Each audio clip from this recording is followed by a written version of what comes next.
Bon bah voilà, ça y est, c'est terminé, The Book of Boba Fett, la saison 1 est terminée, on ne sait pas encore s'il y aura une saison 2, en tout cas rien n'a été officialisé, du moins à l'heure qu'il est, ou alors je suis clairement passé à côté. En tout cas ce qu'on sait, c'est évidemment qu'il y aura une saison 3 de The Mandalorian, et on sait qu'elle devrait sortir normalement, sauf report, vers Noël 2022, donc cette année, et ça c'est super cool, surtout quand on voit l'épisode d'aujourd'hui. Eh bien, ça nous tease plein de choses, mais on va rentrer plus dans les détails juste après.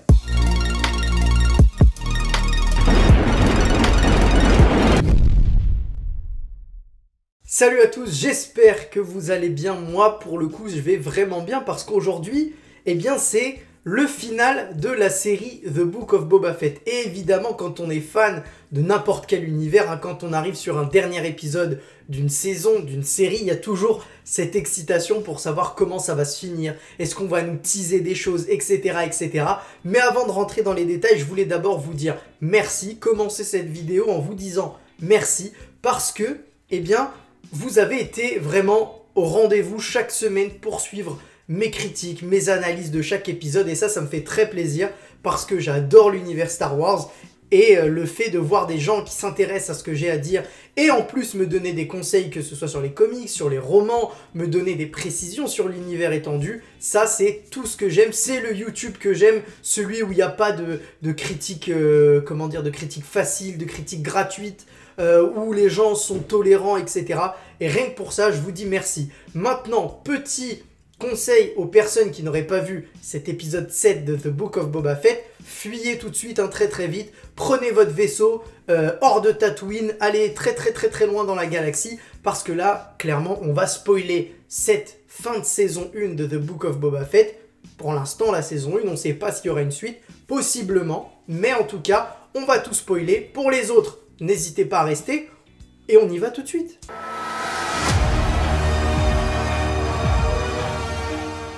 Alors je vous cache pas que quand j'ai appris que c'était Rodriguez qui réalisait cet épisode final de The Book of Boba Fett, j'avais un petit peu peur parce que clairement les deux épisodes qu'il a réalisés dans cette saison 1 de The Book of Boba Fett, ils m'ont pas transcendé, on va pas se mentir, ils m'ont pas transcendé. Et quand j'ai vu que c'était lui, j'avais un peu peur. Après je me suis dit allez, c'est un épisode final, ils vont mettre le paquet, etc., etc. Et effectivement il y a quelques moments où je me suis clairement régalé. Mais il y a aussi des moments que j'ai trouvé un petit peu faibles en termes de rythme, de tension, et notamment le gros souci que j'ai avec cet épisode-là, c'est effectivement la tension et le fait que pour une bataille, j'ai pas vraiment l'impression que les personnages principaux, je dis bien principaux, sont en réel danger. Quand je dis principaux, je pense bien évidemment à Boba, à Mando, à Grogu, à Black Krrsantan également, on peut l'ajouter. J'ai pas vraiment l'impression qu'ils sont en grand danger. Effectivement, on va nous faire ressentir par moments que voilà, ils sont en galère, ils vont avoir des soucis, etc. Mais à aucun moment je me suis dit, bon bah lui il va y passer. Contrairement, bon bah voilà, les Gamoréens, les deux Pumba verts, comme moi je les appelle depuis le début de la saison, eux, tu sens qu'ils sont en danger parce que tu te dis, ils sont pas si importants que ça et ils risquent d'y passer, et effectivement, ils vont y passer. Mais du coup, pour en revenir au début de l'épisode, eh bien là, pour le coup, on est vraiment centré sur Boba Fett. Effectivement, il y aura également Mando et Grogu, mais l'histoire va servir finalement à conclure cette guerre pour Mos Espa, et on va avoir dès le début Fennec Shand, globalement, on va avoir Fennec Shand qui va nous expliquer comment ils se sont préparés à la guerre de leur côté. Donc on va voir que leur équipe, donc avec les modifiés, avec Krrsantan, avec les Gamoréens, finalement ils les ont postés dans différents quartiers de la ville, les quartiers avec lesquels normalement ils avaient signé un pacte de non-agression, et on va voir que dans Star Wars, de signer des pactes, c'est pas forcément gage de sûreté, et là encore ils vont se faire trahir,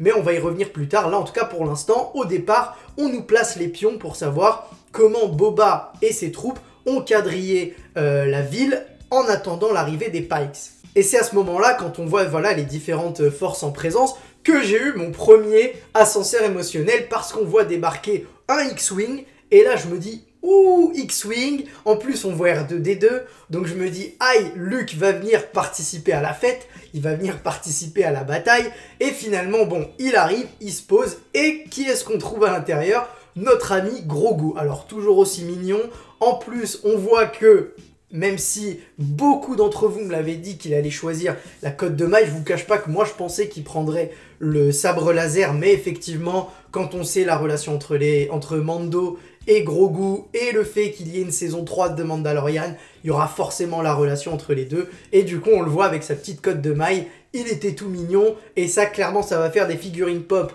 de Grogu en cotte de maille qui vont se vendre à coup sûr, c'est clair. Donc cet épisode, comme on s'y attendait, c'est vraiment la grande bataille finale pour la liberté de cette ville que détient Boba désormais. Et là, on va avoir un espèce de, comment dire, c'est pas un quiproquo, mais en fait, Boba, lui, il est pas au courant de tout ce qui se passe, ni Mando, puisque Mando, lui, revient en disant, écoute, nous, on va avoir des renforts de la part des gens de Freetown qui vont débarquer pour nous aider, sauf que lui, il sait pas que les gens de Freetown, bon, ils ont été agressés entre-temps par Cad Bane, Cad Bane qui, lui, a appris que les Pikes étaient derrière la mort des Tusken avec qui vivait Boba, et qu'il a fait passer pour les méchants, finalement, les mecs sur leur moto. Donc, il y a plein de choses qui se mettent en place. Tous les persos n'ont pas tous les tenants, tous les aboutissants. Et on va arriver, puisqu'on l'avait beaucoup apprécié, cette arrivée de Cad Bane dans l'épisode 6, et ben on va le retrouver. Et on va avoir, finalement, ce face-à-face avec Boba Fett, celui que beaucoup d'entre nous attendaient.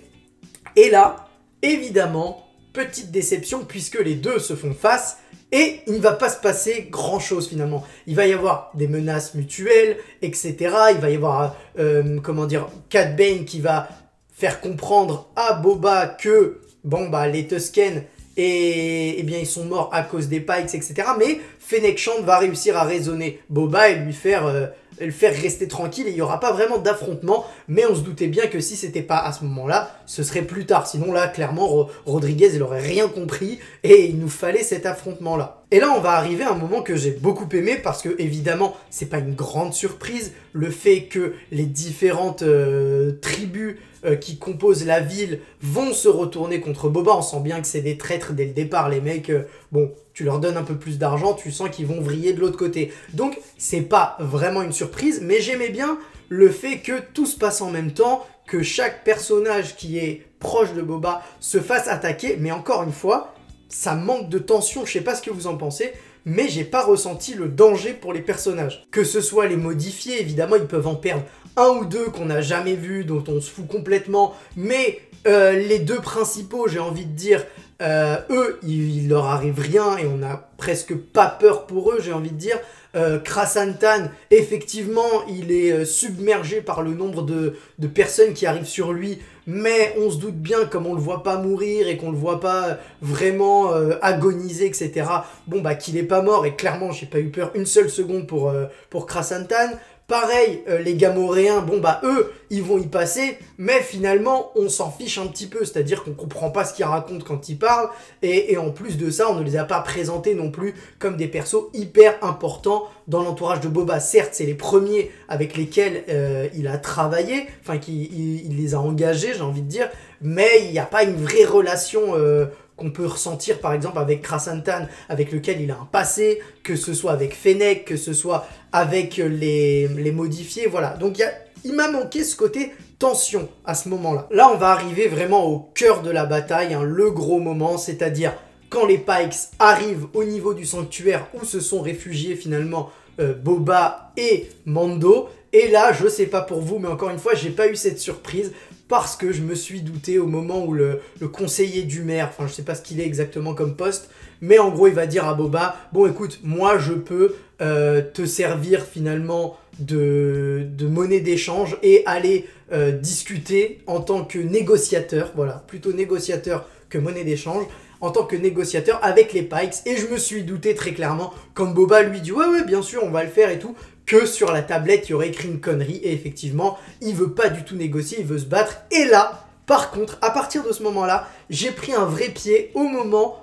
où les deux, donc Boba et Mando, vont s'envoler avec leur jetpack et vont commencer à se battre, avec les Pikes, et là j'ai adoré, parce que enfin, on a les deux qui sont en train de se battre ensemble, ils se défendent tous les deux, quand il y en a un qui est en galère, il va protéger l'autre, quand l'autre est en galère, et vice versa, vous avez compris, mais là j'ai bien aimé, je trouvais que le rythme du combat était sympa, j'ai Pour le coup, là, j'ai vraiment apprécié ce moment-là, et même au moment où ils étaient en difficulté, il y a encore eu quelque chose qui s'est ajouté, et c'est le moment où les habitants de Freetown débarquent avec la petite envolée musicale que j'ai beaucoup aimé. Je sais pas si vous avez remarqué, mais moi j'ai vraiment aimé ce moment-là où on voit les gens de Freetown débarquer pour sauver la mise finalement à Boba et Mando qui étaient certes pas au bord de la mort, mais un petit peu en difficulté devant le nombre de Pikes. Mais là, j'ai vraiment bien aimé ce moment-là. Alors, vous l'aurez compris, mais je ne porte pas dans mon cœur Rodriguez, mais bon, là, dans la bataille, il s'en sort plutôt pas mal, même si à certains moments, ça manque un petit peu de rythme, j'ai trouvé. Et les modifier, leur scooter, moi, j'y arrive personnellement toujours pas. Même quand ils arrivent pour la bataille, ils arrivent à 2 à l'heure. C'est-à-dire que bon, bah, c'est la merde dans la ville, etc. Et eux, ils sont là, ils arrivent à 2 à l'heure. Donc moi, j'ai vraiment du mal avec ces personnages-là. Mais qui sait, quand on voit ce qui se passe après, notamment avec la fille dont j'ai oublié le nom, mais quand elle va se mettre en hauteur, en position de sniper, etc., là c'est un petit peu plus stylé, mais j'ai quand même du mal avec ces gens-là. Mais en tout cas, à ce moment-là, la bataille prend de l'ampleur, et notamment avec l'arrivée des droïdes Scorpenek, qui sont vraiment très menaçants, et tu comprends bah, qu'il va falloir beaucoup de puissance pour s'en débarrasser, puisque Mando n'y arrive pas, même avec le Darksaber. Les deux, Mando et Boba, n'y arrivent pas ensemble. Donc tu sens que pour abattre ces droïdes, il va en falloir. Et pour y arriver, il va y avoir l'intervention, évidemment, d'une grosse bébête, mais aussi d'une petite bébête, en la personne de Grogu. Et là, on va assister au petit moment poétique, à la petite mignonnerie, à la petite douceur de cet épisode 7, les retrouvailles entre Mando et Grogu, et c'était juste trop mignon. T'as la petite musique, puis en plus, moi ça m'a fait penser à un truc, mais je sais pas si c'est clairement ça ou pas du tout, mais quand il bondit pour aller le prendre pour aller dans les bras de Mando, ça m'a fait penser à l'entraînement avec Luke, et quand il lui apprenait à sauter, etc.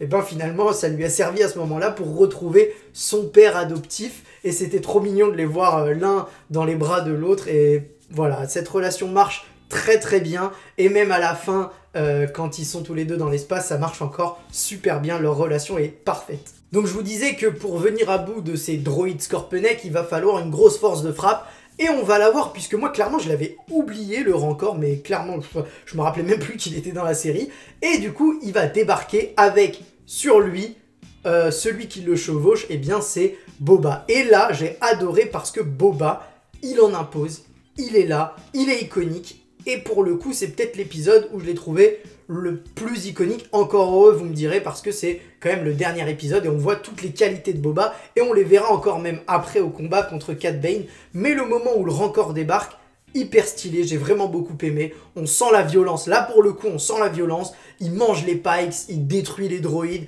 Il est vraiment hyper badass. Et j'ai adoré la performance du Rancor avec Boba sur lui, finalement. Et tout au milieu de ce chaos, etc., de cette guerre dans la ville, eh bien, il y a évidemment le moment qu'on n'avait pas eu au début puisqu'ils se sont séparés. Là, ils vont se rencontrer une bonne fois pour toutes, Cad Bane et Boba Fett, et cette fois, il va y avoir combat. Et je me suis dit, ah, ça part bien, parce que Cad Bane, il met en difficulté Boba, et tu te dis, bon, bah... Boba va avoir des difficultés parce que Cad Bane c'est quand même un mec qui arrive à déjouer les plans des Jedi, qui arrive à tuer des Jedi, mais à un moment, là tu vois que Boba va reprendre le dessus grâce, et ça j'ai bien aimé, il arrive à surprendre Cad Bane grâce à ses techniques de Tusken qu'il a appris avec les Tusken, et ça surprend Cad Bane. Mais maintenant j'ai une petite déception et j'espère que je me trompe, mais si Cad Bane est mort après seulement 2 épisodes, c'est-à-dire qu'on l'a vu rapidement dans l'épisode 6, et là on le voit encore rapidement et qu'il est mort, pour moi ce serait du gâchis et ce serait une grosse déception, parce que j'ai envie de voir Cad Bane beaucoup plus exploité que ce qu'on a vu dans ces 2 petits épisodes. J'aimerais le voir encore beaucoup plus, donc j'espère que cette scène a servi à montrer que Boba ce n'est pas n'importe qui, il est capable de défaire Cad Bane, qui lui aussi n'est pas n'importe qui, mais que Cad Bane n'est pas mort et qu'on le reverra plus tard. D'ailleurs, dites-moi les spécialistes du personnage, est-ce que c'est déjà arrivé que Cad Bane soit défait, comme on a pu le voir, qu'on pensait mort, il est laissé pour mort et qu'il va revenir, ou alors, dans les comics, dans les romans, il a été tué par Boba Fett et c'est terminé, dites-le moi, ça m'intéresse. Et après ce duel entre Cad Bane et Boba, on va arriver sur la fin de la bataille, même la fin de l'épisode, il va rester encore quelques petits trucs, mais la fin de la grosse partie de l'épisode, puisqu'on va voir que le Rancor, du coup, n'est plus dompté par Boba, il est tout seul, il est en train de foutre le bordel dans la ville. Et là, vous l'aurez tous remarqué, on a une référence bien évidemment à King Kong quand il est en train de grimper sur le bâtiment, c'est clairement une ref à King Kong. Mando n'arrive pas à le dompter à son tour, puisqu'il essaye de lui monter dessus, mais il va le faire chuter. Et là, on va voir que l'enseignement de Luke et que Grogu est déjà un très très bon élève, puisque il va réussir à apaiser le Rancor grâce à la force. Il va réussir à l'endormir et même à aller se coucher à côté de lui, parce que ce qui me fait rire avec Grogu, c'est que dès qu'il utilise la force, il est KO, et ça j'adore, parce qu'à chaque fois il est obligé de faire un petit somme, une petite sieste pour reprendre. Donc on comprend bien que l'unité fait la force. Mando, Boba, Grogu, les modifiés, Krasantan, enfin une fois que tout le monde s'unit, là on peut soulever des montagnes, comme c'est beau, quelle belle morale, et du coup ils réussissent à garder la ville et à faire fuir les Pikes, et on va voir que ce n'est pas encore terminé, puisque Fennec Shand va aller en mode assassine, comme elle est très très forte, c'est une des meilleures assassines de la galaxie, elle va aller buter un par un tous les traîtres, que ce soit les chefs des tribus, que ce soit le maire de la ville, et que ce soit le chef des Pikes, elle va tous aller les buter un par un, et je suis désolé, mais Fennec Shand est trop badass. Enfin franchement, Fennec, elle est incroyable, et je crois même que si on prend l'ensemble des performances de Boba et Fennec dans la série, je crois que Fennec Shand est plus badass que Boba Fett, malheureusement. Je vous disais en début de vidéo que normalement on aurait la saison 3 de The Mandalorian vers Noël 2022. Et bien la dernière scène de l'épisode, c'est une scène pour nous teaser finalement les aventures de ce nouveau duo, du duo Grogu Mando dans leur nouveau vaisseau qui s'en vont dans la galaxie. D'ailleurs en voyant cette scène, j'ai une petite question pour les pères de famille, les mères de famille. Est-ce que les enfants sont aussi relous que Grogu? Parce que on le voit en train de taper avec sa petite boule là sur la paroi de son compartiment pour demander à Mando de faire quelque chose, et il s'arrête pas tant que Mando ne le fait pas. Est-ce que les enfants sont aussi relous que ça? Parce que je vais peut-être y repenser avant de faire un petit Comics Guardian. Je vais peut-être y repenser, mais en tout cas j'ai bien aimé, surtout quand il accélère, il est tout content, il est tout joyeux. J'ai aimé ce duo, il est juste incroyable. Par contre, faut qu'on en parle, la scène post-générique, c'est peut-être la scène post-générique la plus inutile, ou une des plus inutiles de l'histoire, puisque on voit dans la cuve à Bacta Cobb Vanth qui est en train de récupérer. Bon, en vrai, on se doutait qu'il n'était pas mort. Enfin voilà, on ne voit pas clairement mourir. On voit qu'il prend une balle, mais il n'est pas clairement mort. Donc, on s'y attendait à ce qu'il soit pas mort. J'aurais préféré peut-être voir le réveil de notre ami Cad Bane plutôt que ce qu'on voit avec le Marshal. Enfin bref, je sais pas ce que vous avez pensé de la scène post-générique, mais je l'ai pas trouvé incroyable. Voilà, c'est fini pour cet épisode 7. C'est même fini pour cette saison 1 de The Book of Boba Fett. Dites-moi si vous pensez qu'il y aura une saison 2 de The Book of Boba Fett ou non. En tout cas, dites-moi également ce que vous avez pensé de cette série au global. Est-ce que vous trouvez que c'est réussi, que c'est moyen, que c'est une déception, que c'est vraiment osef? Dites-moi dans les commentaires ce que vous avez pensé de The Book of Boba Fett. Moi, personnellement, il y a du bon, il y a du moins bon. Il y a des très bons moments, notamment avec Luke, avec Ahsoka, avec Mando. Évidemment que ça, c'était très haut. Il y a des moments beaucoup moins bons avec les modifiés que j'ai pas trop adhéré à leur perso. D'ailleurs, on voit que Cobb Vanth va certainement devenir un modifié, puisqu'on voit le mec qui modifiait les gens dans son quartier là. Et bien là, c'est lui qui est à côté de la cuve, donc potentiellement il va devenir modifié. Mais voilà, moi je dirais que c'est une sensation douce amère. Voilà, douce amère, c'est-à-dire que j'ai bien aimé, mais c'est pas non plus incroyable, donc je dirais que allez, c'est validé, mais j'en attendais un petit peu plus. Et j'ai hâte de voir Mandalorian saison 3. Voilà, c'est tout pour moi. On va se retrouver très vite pour plein d'autres vidéos, notamment pour Ahsoka, pour Obi-Wan. Mais Obi-Wan, mon Dieu, ça on l'attend de fou. Et voilà, bonne journée à tous, ou bonne soirée d'ailleurs. Ciao!